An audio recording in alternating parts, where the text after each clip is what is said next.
Sunday nga pala to guys. Bali, magko-coins out tayo dito. Kasi nakaka 2 weeks na tayo. So, kailangan natin mag-coins out.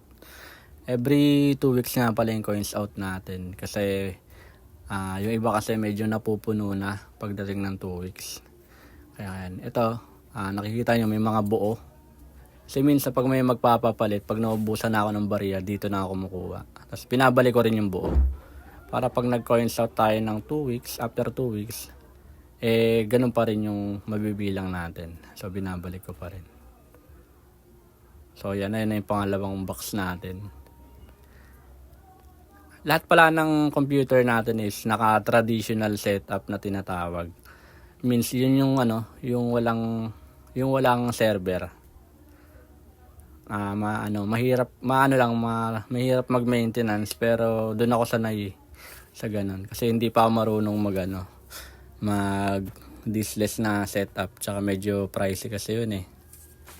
So dito muna tayo sa alam natin kasi kailangan natin kumita. Itong shop pala natin guys, lang to, magdadalawang buwan pa lang. Kasi dati yung mga computer natin nasa bahay lang. Bali lang yun, 6. Pero nagsimula tayo sa isang computer lang. Yung tropa kasi noon nagbenta ng yung box lang na PisoNet.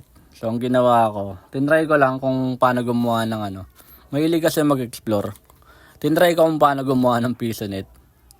Kasi ang ginawa ko, binuo ko lang siya. Yung tabletop na tinatawag. Binuo ko lang. Yung nabuo ko na, ginawa ko, nilagay ko sa labas. Maghanap na lang ako ng picture o kaya next vlog natin ipopost ko. Nilagay ko yun sa labas. Isang piraso lang yun. Doon tayo nagsimula. Ito yun. Itong tabletop na to, ito yung pinakaunang computer natin. Nakita natin na puti na yun. Ayun, hanggang nadagdagan. Hanggang naging 6 yun. Nasa bahay 6. Kasi yung gusto ko na siyang madagdagan pa. Kasi parang nakukulangan na ako sa 6. Tsaka hindi ganun kaganda mag-shop sa bahay kasi nahihiya yung ibang customer. Kumbaga kasi syempre bahay. Kaya yun, nakita ko na may pinaparentahan na pwedeng pagtayuan ng shop. Grinab ko na yung opportunity. Kaya inupahan ko na. Ngayon, meron na tayong 10 computers dito sa shop natin. Pero iba-iba pa yung mga mga specs niyan. So, yung mga kikitain, diyan ko rin ilalagay. I-upgrade ko ng i-upgrade yan. Yung 10 muna. Pag nakuha ko na yung gusto kong specs ng kada computer, saka tayo magdadagdag ulit. Nga pala guys, bukod dito sa PisoNet, meron tayong printing shop din sa bahay. Ayun yung pinakaunang negosyo natin. Kasi yun, may mga binibenta pa tayo online. Siguro next video pakita natin. Yan, ito na yung lahat ng na-coins out natin. Isang timba. Yan, inuwi ko na sa bahay. Pinaghiwalay ko na yung mga buo.